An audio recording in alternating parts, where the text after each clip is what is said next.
This is part 9, entitled Fda Final Rule.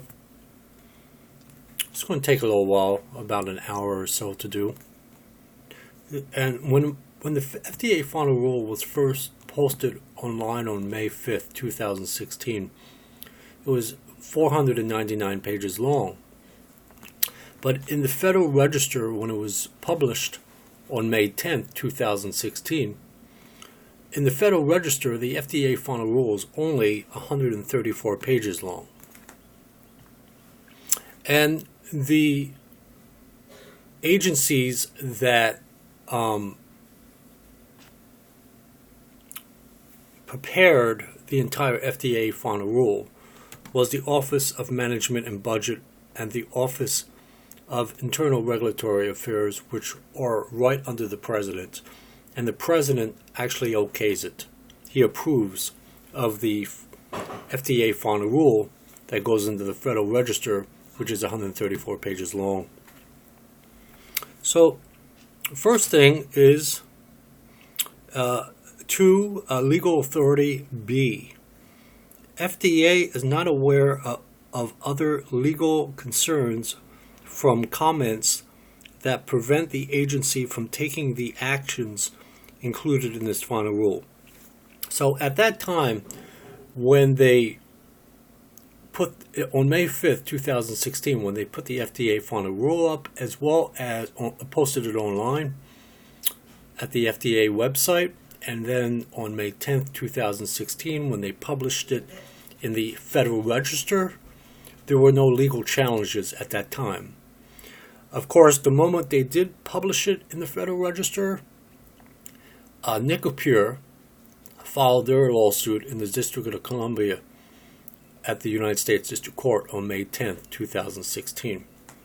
So at that time, when they published the Fda Final Rule, there were no legal concerns that were out there, let alone from the comments themselves. In other words, the bulk of the Fda Final Rule is answering selective comments throughout that Fda Final Rule.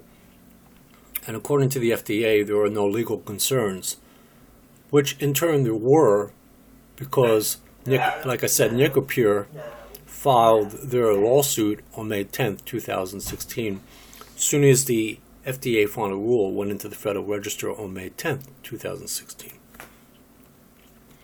And then the way the Fda Final Rule is in the Federal Register, it's not really page number. How I was able to get the page numbers was because I have it in a PDF file. And the PDF file itself, through the PDF format, the software itself says 134 pages. But they don't really put down pages in the Federal Register. What they do is they put in bold lettering at the top of the page, be it on the left or on the right, depending on which page you're at.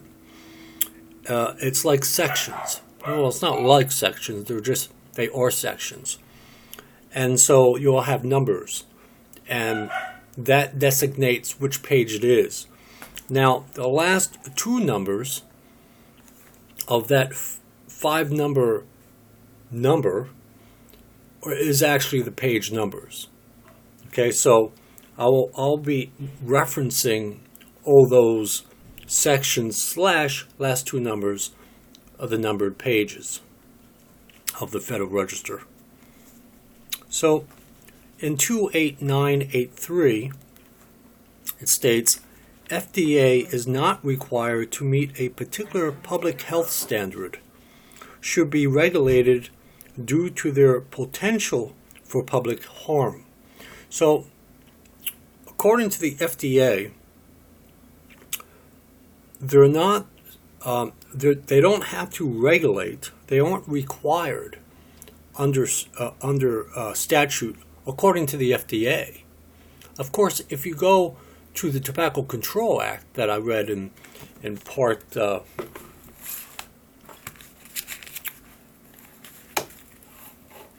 In Part 7, I read from the Tobacco Control Act of 2009, which actually does require the FDA to meet a public health standard.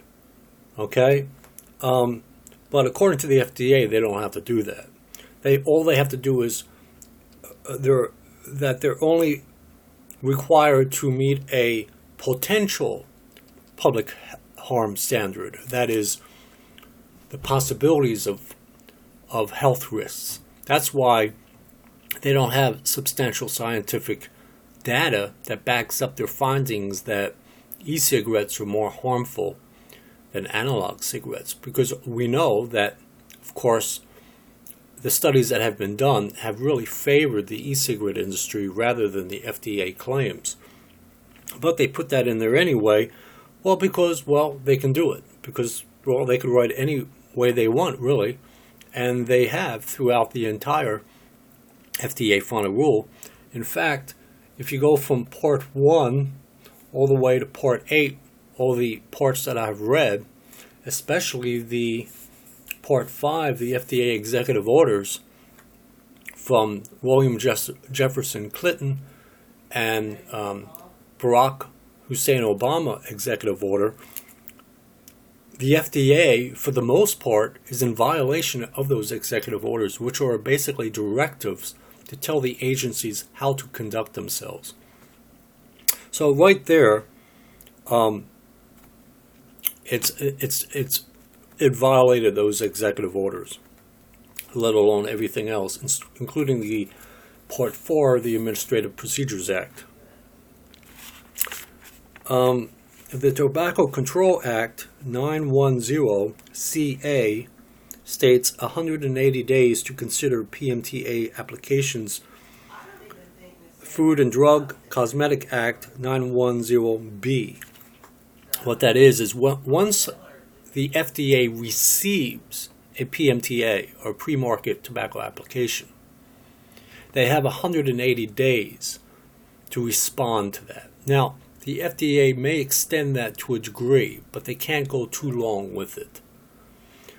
But and as I read, you'll see, the FDA doesn't expect to have a lot of applications submitted to it.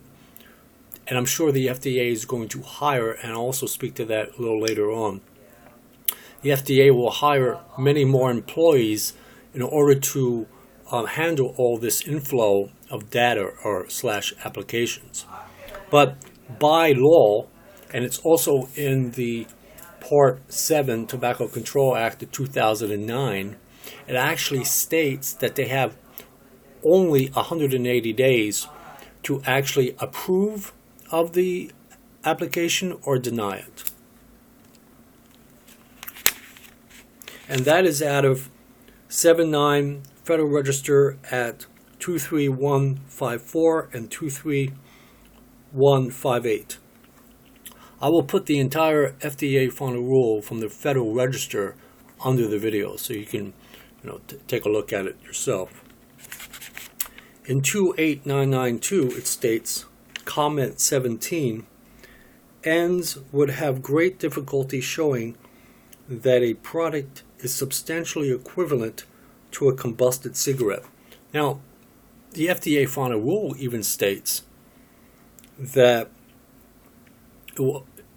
products on the market will have a very difficult time. They already know that it's going to be in a very complicated process, which is in violation of the FDA executive orders, as well as Administrative Procedures Act,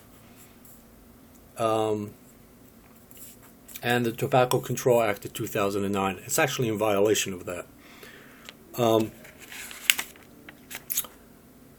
But when the Cole-Bishop Amendment goes through and is enacted into law, those products on the market before August 8, 2016 will remain on the market, and then any new products after August 8, 2016 that come onto the market will actually have a much better chance of going through that substantial equivalence process, because it probably look like this or like this, or look like this or like this, and it'd be a lot easier.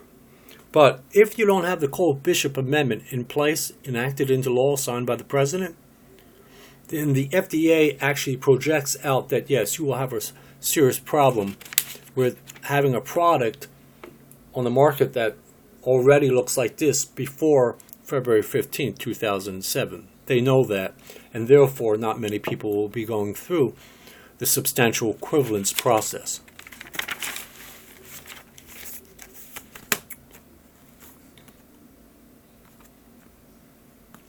The entire framework of the FDA final rule is based upon this concept of what is appropriate for the protection of the public health. Even though, as I'll read, you'll see, they're not required to speak to that.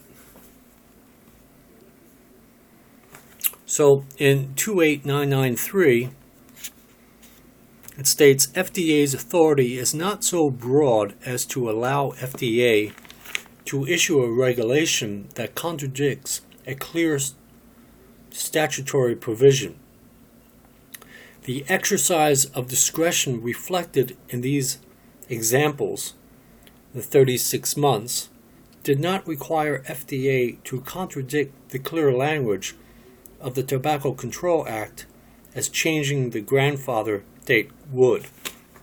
So what they're saying there is that the exercise of discretion reflected in these examples, like 36 months, once the 36 months is up, or once it is May 11th, 2019, the FDA, because, and I'll speak to this in a moment, because of their enabling power, they're able to not only make law, but they're also able to enforce the law through having the FBI, ATF, United States Justice Department, or anything for that matter, actually seize property, put injunctions, criminally prosecute. I'll speak to that as well. There's civil penalties, which I also will speak to. Actually, I spoke to that in the, I believe it was in Part 2, FDA contracts. So there are actually penalties that are involved in this entire situation that they can enforce. And so what it's saying is that they have a discretion, the FDA or the Health and Human Services Secretary has discretion as to how they're going to regulate the entire FDA final rule.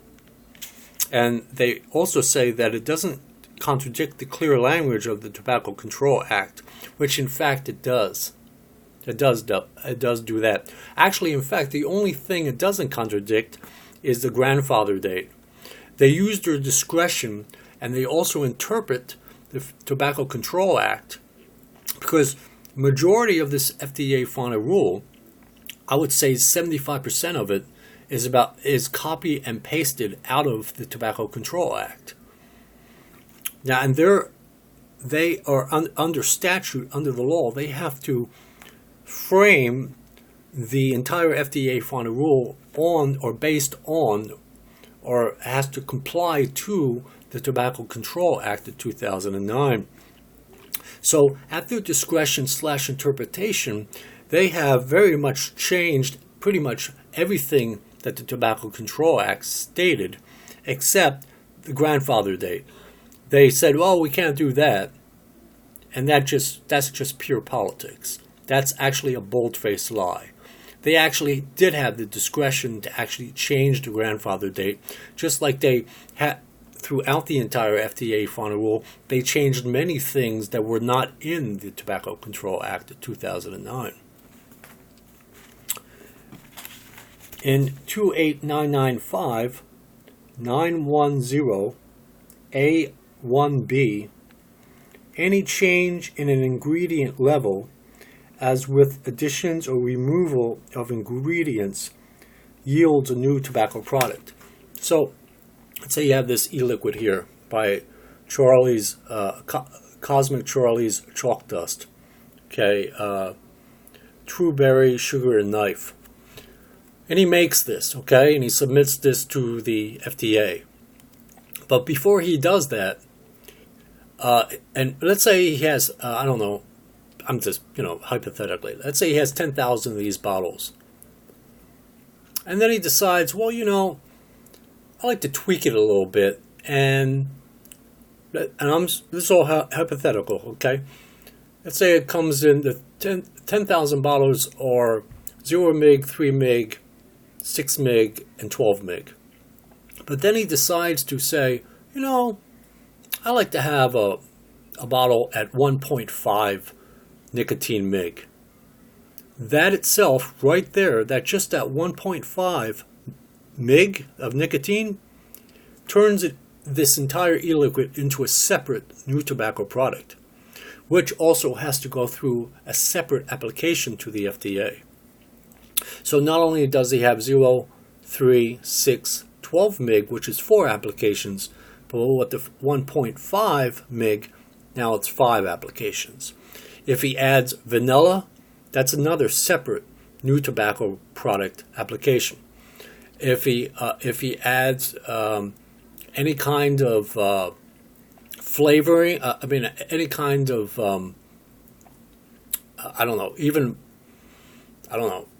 any kind of coloring to it, like red coloring or yellow coloring, that is automatically another new tobacco product application.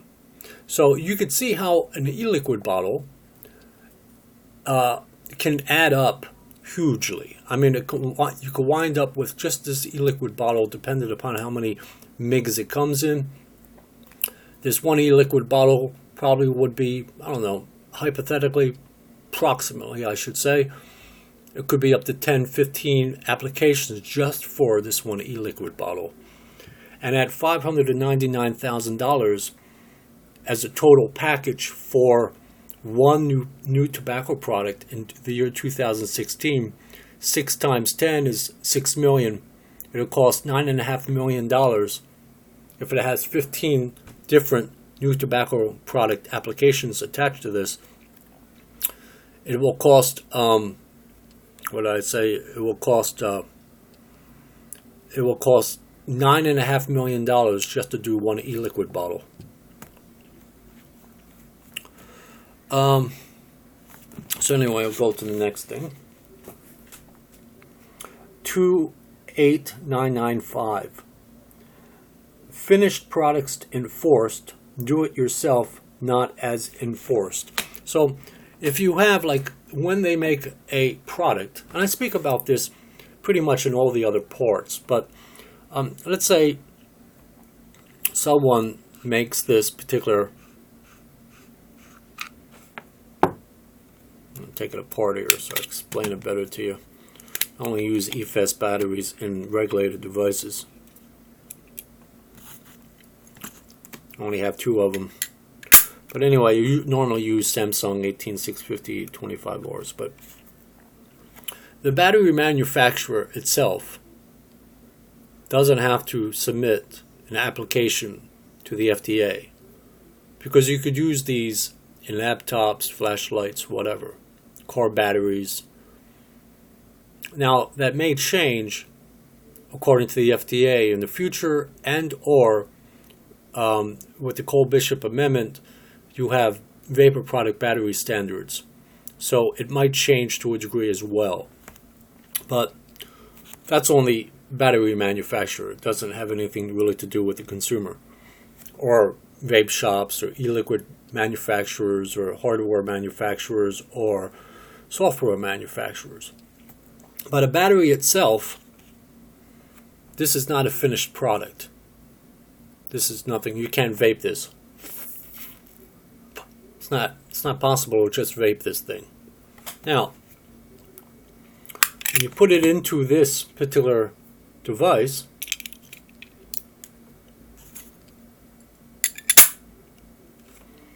and then you attach the tank, this is considered a finished product or a co-packaged product, because you have the battery, you have the device, you have the tank, you have the deck, you've got the coil on the cotton, e-liquid is attached to the cotton, the nicotine is derived or made from tobacco plant, drip tip is attached to the tank, or the RDA or whatever have you, or the TA or whatever, or RTA. Therefore, this whole entire thing is a finished product. And I'll show you something else real quick. 1 second.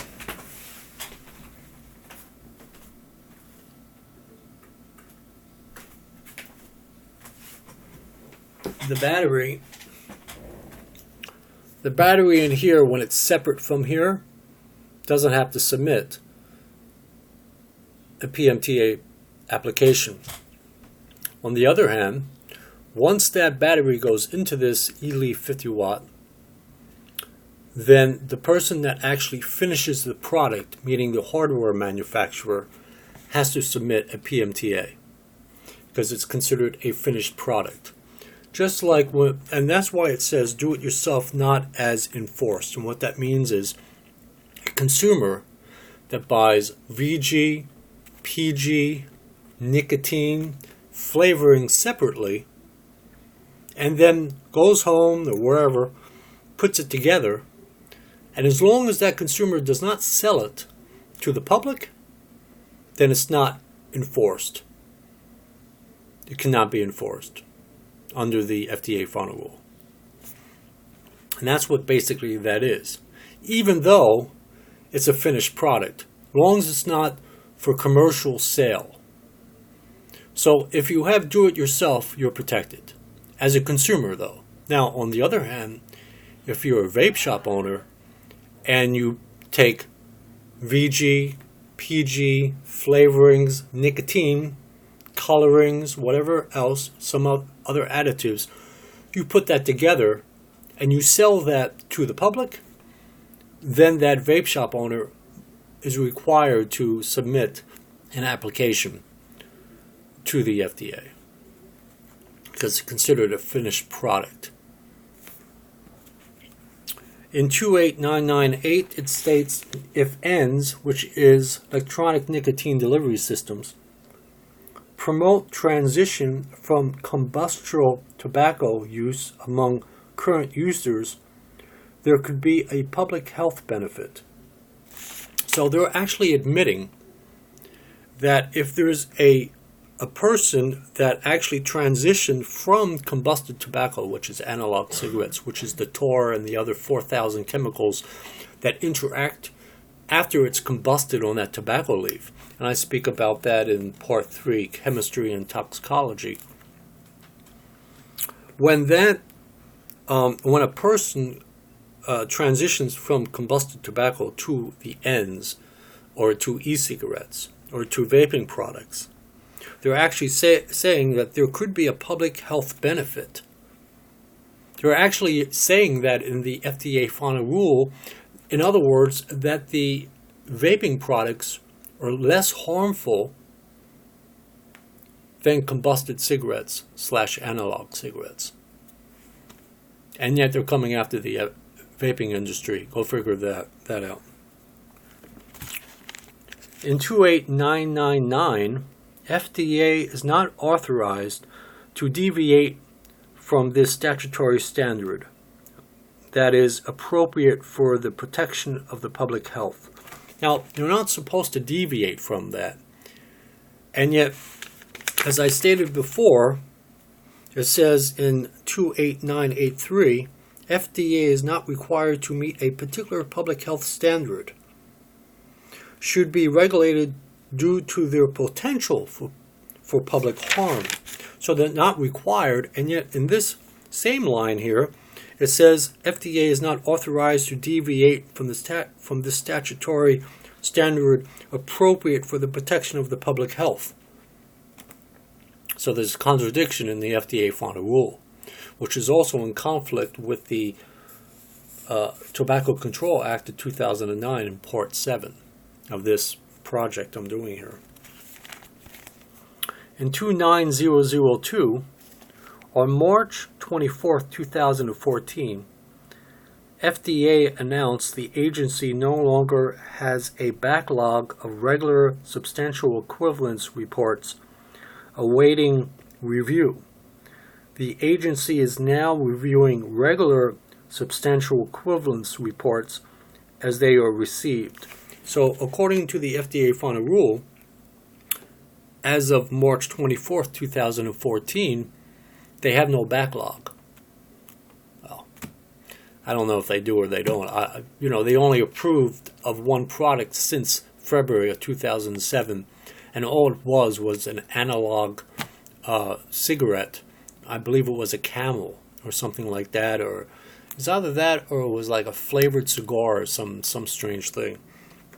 But so according to the FDA, since March 24th, 2014, they have no backlog, and therefore they will be able to any applications that come in, they'll be able to review them right off the bat.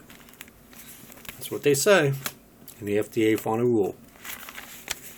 In 29003, this final deeming rule is a foundational rule that enables FDA to issue future regulations if FDA determines that they would be appropriate for the protection of public health. So what the FDA final rule is basically it's a foundational rule, meaning it's stating what is basically required of them under the Tobacco Control Act of 2009. And then they will amend it and modify it or add to it in the future through draft guidances, as well as they can literally amend the FDA final rule themselves via the OMB and the IORA, that's Office of Internal Regulatory Affairs, or the Office of Management and Budget. Now, it depends on the issue. Sometimes they have to go through the entire process of public notice, which includes workshops, meetings,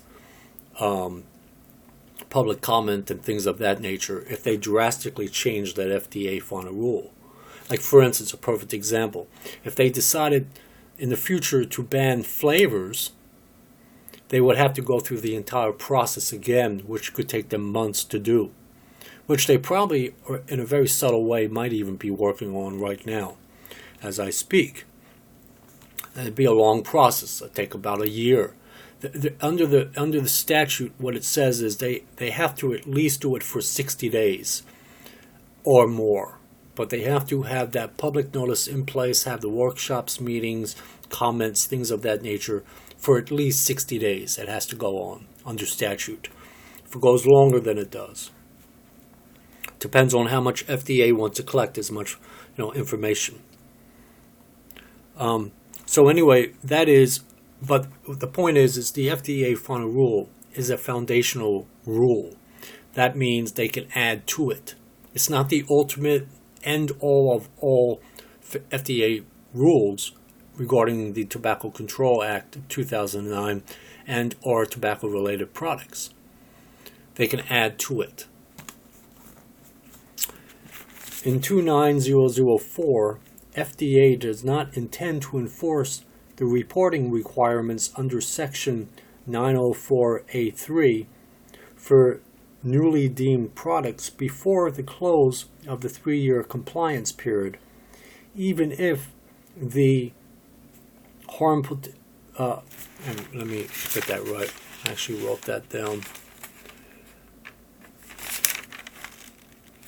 Just one minute. One second here. Put that down. 1 second. Down somewhere. Let me write. I believe it's harm potential. I just want to make sure I have this particular abbreviation right as far as the HPHC. All right. Well, 1 second. I never want to lead you astray. This is very important. So, okay, the HPHC is harmful and potentially harmful constituents. So I'll read that again. 29004. FDA does not intend to enforce the reporting requirements under Section 904A3 for newly deemed products before the close of the 3-year compliance period, even if the HPHC, which is harmful and potentially harmful constituents guidance is issued well in advance of that time. So what it's saying is that 3-year time period, and I'm going to speak to that momentarily in this whole FDA final rule here. But what that means is if companies or vape shops, or especially that make their own e-liquid, or any manufacturer out there doesn't comply with the 3-year compliance period, and when that lapses on May 11th, 2019, the FDA may or may not enforce the regulations on those particular manufacturers, even though they have the power to do so. So they're sort of like leaving it open to a degree. And I'll speak to that as I go on to put it in more context, or a more streamline what's going on with that particular issue as far as the compliance period. Modified risk, 29005, prohibition on products with specified descriptors. So the modified risk claim, now I spoke about that in part 1, past and present litigation. There was actually a lawsuit. Let me actually see if I could find that I spoke to in the, 1 second.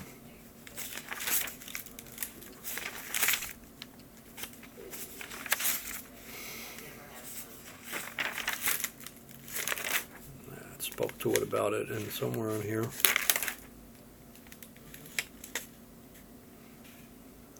One second.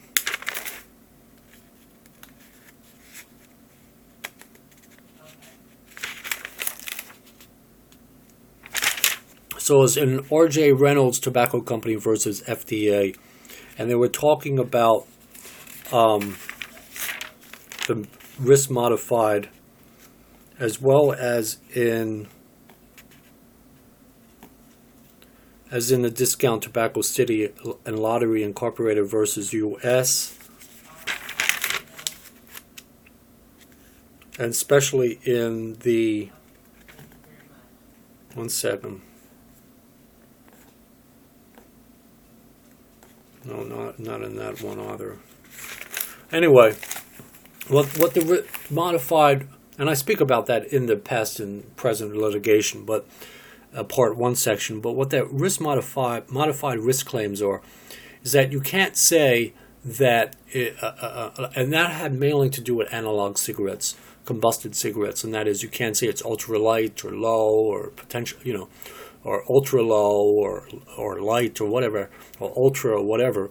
You can't say that analog cigarette is that way, because they had no proof that they were able to submit to the court when they were listening to that case that could prove that this cigarette actually is less harmful if it just states ultra light.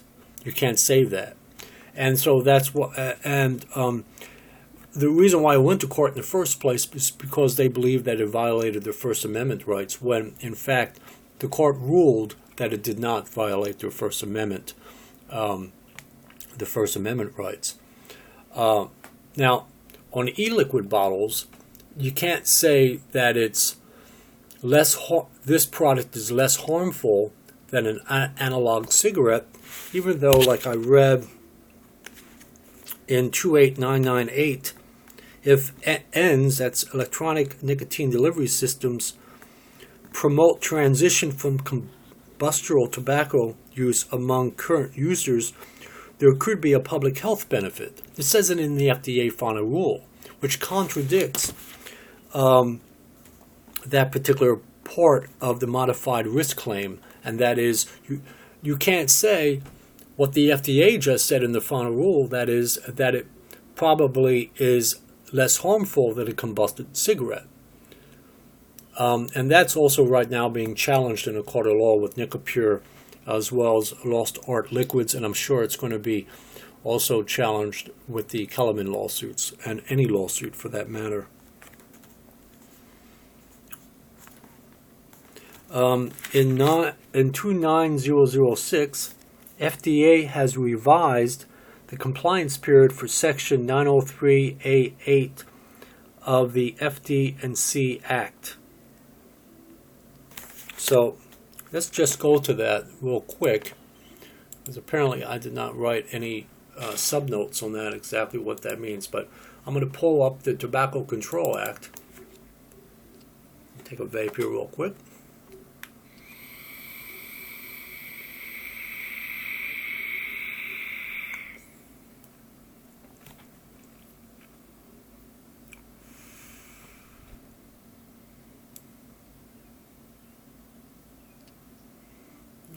Three. 1 second here. Let me see if I can find this. 1 second.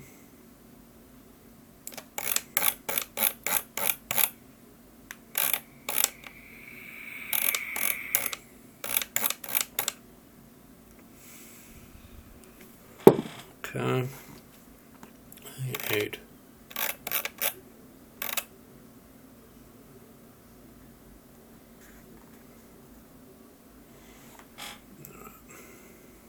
That includes in the. Alright, well, that's not particularly in that part there. Let me see if I can find this. 1 second here. I should have made a note of this, but apparently I did not catch it. Food, Drug, and Cosmetic Act. Alright. Do PDF. 1 second.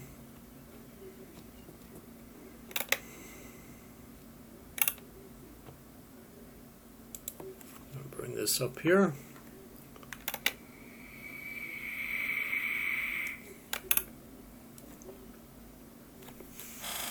This is 903.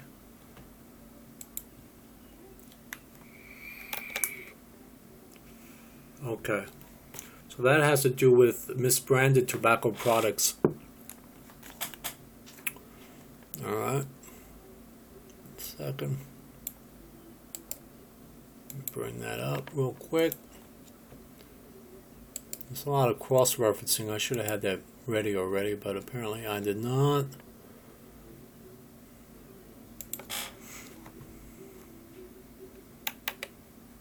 Okay, so that has to deal with 903A8, and it states in this comes out of the Food and Drug and Cosmetic Act, and it's 903A8, and it states, unless in the case of any tobacco product distributed or offered for sale in any state, the manufacturer, packer, or distributor thereof includes in all advertisements and other descriptive printed matter issued or caused to be issued by the manufacturer, packer, or distributor with respect to that tobacco product, a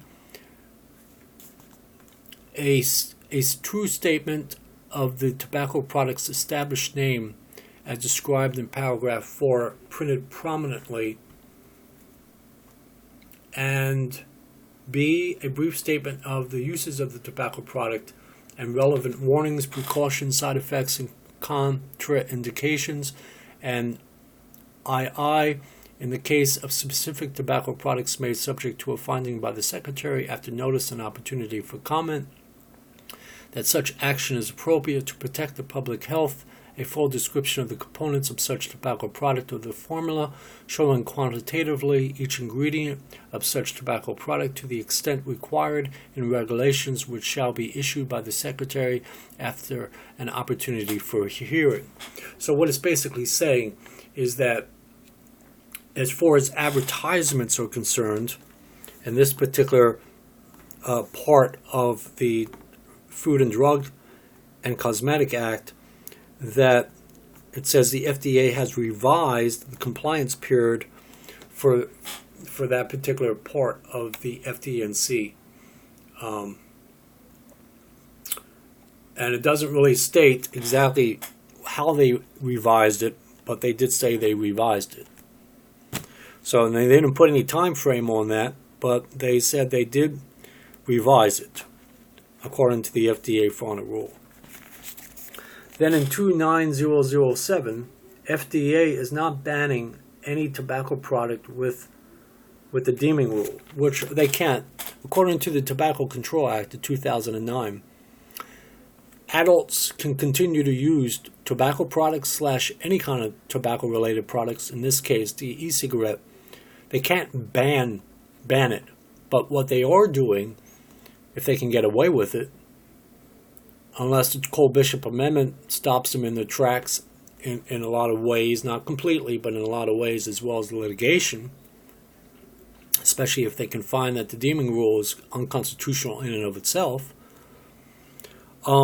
that they cannot ban products. But what they can do is put obstacles in the way so it shrinks the entire marketplace, like the pre-market tobacco application process, the substantial equivalence process. If the Cole-Bishop Amendment is not enacted into law, as I read already with the FDA, it states in 28992, ENDS would have great difficulty showing that a product is substantially equivalent to a combusted cigarette. They say it right there in the FDA final rule. So if that Cole-Bishop Amendment does not go into place, then all those products before August 8th, 2016, on May 11th, 2019, they will be pretty much off the market because they won't be able to go through the substantial equivalence process. No one will be able to do that because there's nothing on the market that looks like something like this before February 15th, 2007. Understand? That's that part there. But according to the Tobacco Control Act of 2009, the FDA cannot ban e-cigarettes from the marketplace. But like I said, they put obstacles in the way so it shrinks that entire marketplace. Probably from 75 to 90% will be shrunk right out of, literally eliminated from the marketplace. Which is a sneaky, crafty way that the FDA is handling the banning of e-cigarettes. In 29008, agency will review and revise this policy as appropriate. If FDA were to change this policy, the agency would provide notice to affected entities. And what that is just like when they proposed in April 2014, when they had the proposed deeming rule, they had to have people actually be involved in public meetings, workshops, comments, has to come from consumers and also from the industry, has to come from scientists, from doctors, even from lawyers, from that matter. Anyone can be heard in that particular process. But it's basically a technicality, because once they go through that entire situation there, once they go through all that, then the FDA will be able to do whatever it likes to do, which they did. They took all those comments during that comment period in 2015 and exploited those comments for their own agenda. That's why you have the FDA final rule in the first place. They learned from us. They learned from the vaping community. They learned from the vaping industry, and in turn used that information for their own agenda, regardless if it violates the Tobacco Control Act, regardless if it violates executive orders, regardless if it violates the Administrative Procedures Act. They just did whatever they wanted to anyway.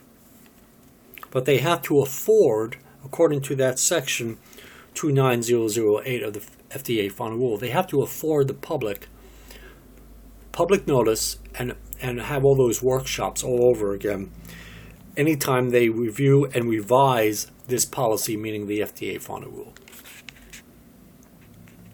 As appropriate, that is, they don't have to do it all the time. And what they do is they have these things called FDA Draft Guidances, which I speak about in Part 8. And they can add and change and things like that, but it doesn't have a full effect of law, but it can be guidelines or suggestions. But in order to actually change that FDA final rule, they have to go through the whole public notice process again. In 29009, access to an appeals process in the event that FDA denies their marketing applications. And I actually speak about that in the Part 4 Administrative Procedures Act. And that is, let's say a PMTA application is denied, you'll receive a deficiency letter at first from the FDA, and then if that is not corrected within a certain amount of time, in a very short period of time, then it's denied again, or it's never received in that time frame,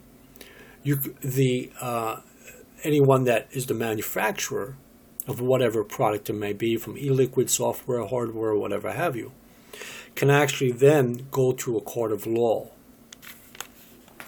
So they at least afford you that. But and it can either go to first an administrative law judge according to the Administrative Procedures Act, or you can go right to the district court or the district courts, depending upon the issue at hand. So that is that.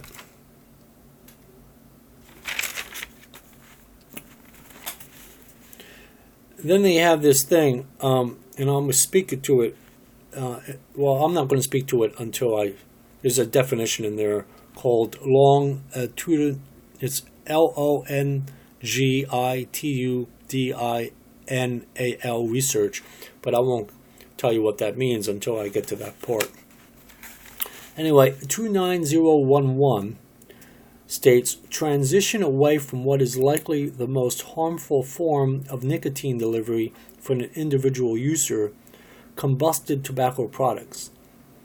Ends may potentially promote transition away from combusted tobacco use among some current users, and it is possible that there could be a public health benefit.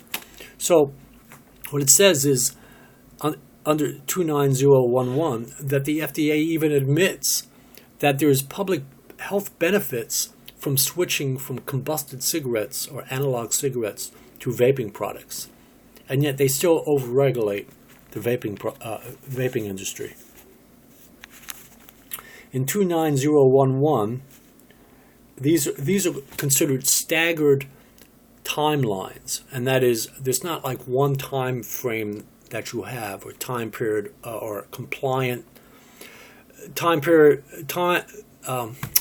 timely compliant periods, I guess you could say. It's not that way. What they do is they staggered it. It's called staggered timelines. For instance, substantial equivalence exemption request, you have 12 months from August 8th, 2016. Substantial reports, you have 18 months from August 8th, 2016. PMTAs, you have 24 months from August 8th, 2016. Products for which timely pre-market submissions had been submitted, and that is received by the FDA, you get 12 months extension. So let's say if you submit an application to the FDA on, June 3rd of 2018, and they receive it, it's stamped received, but it's not approved yet, you can actually leave your product on the marketplace for another year, or until they either deny it or approve of your product. If they approve of the product, it remains on the market. If they deny it, you have to take the product off the market. Now, you can correct it through a deficiency letter. FDA will send you a deficiency letter to the manufacturer.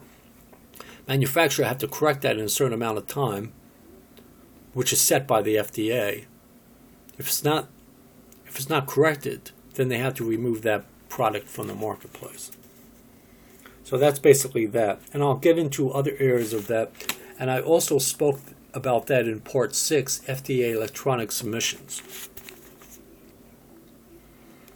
29012 states creation, staffing, training force, a new FDA center. So the FDA is actually going to build a new FDA center just for creation, staffing, and training. So, I read in in Part 5 FDA executive orders, as well as Part 7 Tobacco Control Act of 2009, as well as Part 4 of the Administrative Procedures Act. It states very clearly that they need to streamline things, that it shouldn't be overburdened, that they need to cut costs. And what are they going to do? They're actually going to build a new FDA center so they can staff it, so they can process all these applications. Go figure that one out. 29012 cannot argue that they did not have adequate notice that they would need to comply with pre-market requirements, given that the unified agenda entry for the deeming proposal published on July 7th, 2011, and was continually updated in subsequent United Agenda entries. Now, what the United Agenda is, it's a uniform reporting data on regulatory and deregulatory activities. So it's this unified agenda is just everything is very uniform. Everything is consistent and things of that nature. But what that's saying is, and what it's pretty much implying, is that any potential lawsuits that may be filed, they're saying in 29012 that the FDA has given the vaping industry plenty time to comply with the PMTA, with the substantial equivalence exemption request, the substantial equivalence reports, even any kind of registration or certification of the 0 MIG, and I'll get to that as well as I had spoken to that.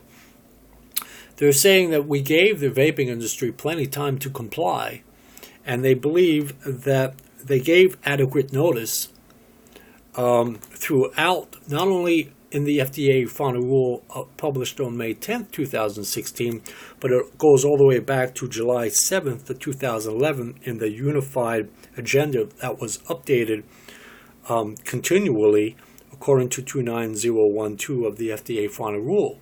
So in other words, the vaping industry has known, or should have known, since July 7th, 2011, that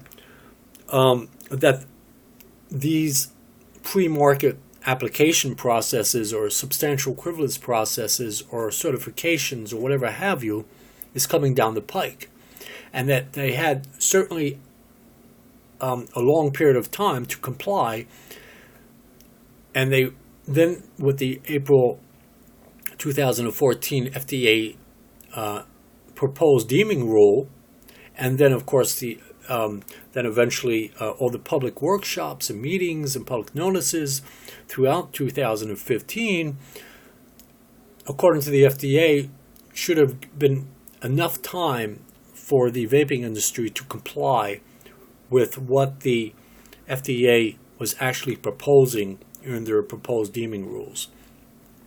And all the paperwork, especially in the United Agenda files, or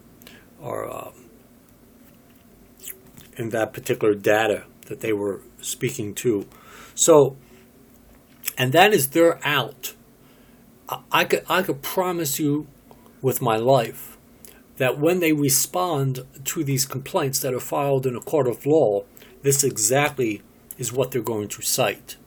Is that we gave all they're going to say is, well, they're going to say other things, of course, as well, but they're going to say, well, we gave the vaping industry since July 7th, 2011. They've been on notice all this time. They should have been compiling all their data over a period of time. They've had plenty time to comply with any kind of FDA proposed deeming rule, let alone they should be able to comply by now with the FDA final rule. And that is their out. And it's a very good out, by the way, unfortunately, for the vaping industry, because what's that? That's 5 years that they should have been aware of, or were aware of, that the FDA final rule is going to be coming down.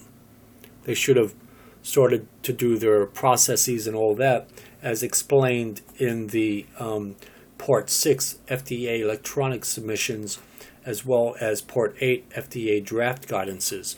They should have been well aware. They should have been doing all these tests on their products, etc., etc. Not that I agree with the FDA, absolutely not. But nevertheless, this is what the FDA is going to state to a judge in a court of law.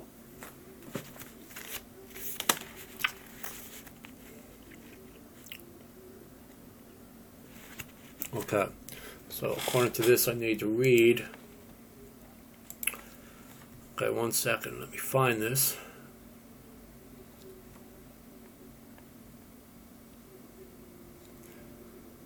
Alright.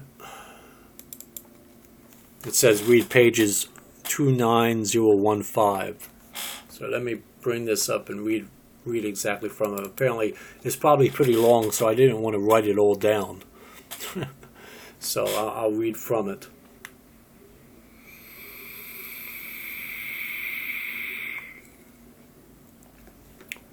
That's 29015.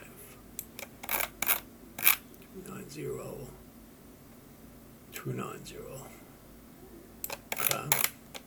1 second.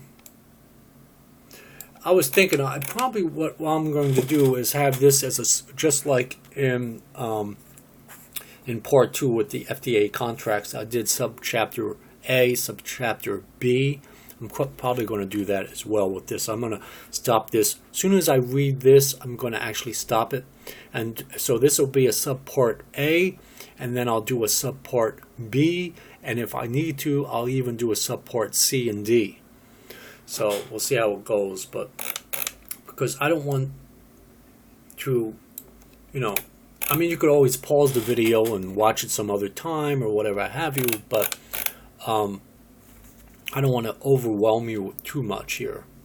So I'm going to put it in. It was actually recommended by one of my subscribers / viewers to actually put it in 2 parts.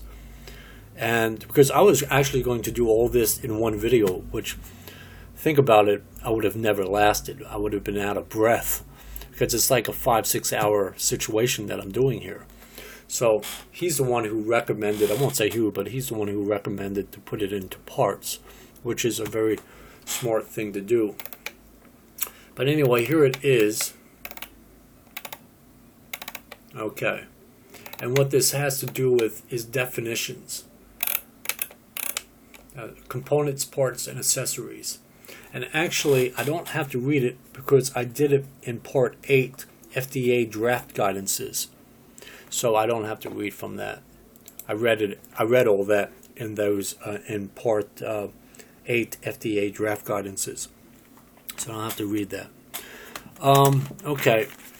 So let me do this. What I'm going to do is I'm going to stop this video, and then I'll come back with Part 9 FDA final, Part 9 subchapter B FDA final rule, and I'll go from there because I have a few pages to read.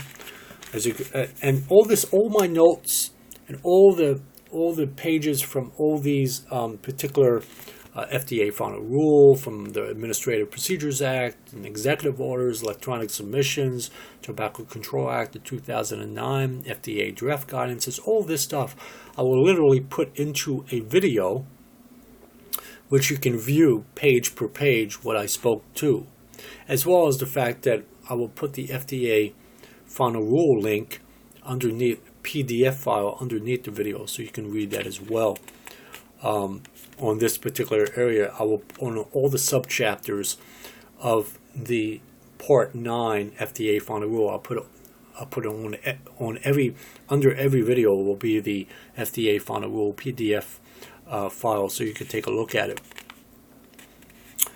So I'm going to end this, and then then I'm going to come back, because as you can see, I've got like just page after page of stuff that I need to read. I mean, it's a lot of stuff. I mean, a lot of stuff I got to read. So I'm probably going to do a subchapter B, definitely do subchapter B, and possibly even a subchapter C, and maybe even a subchapter D.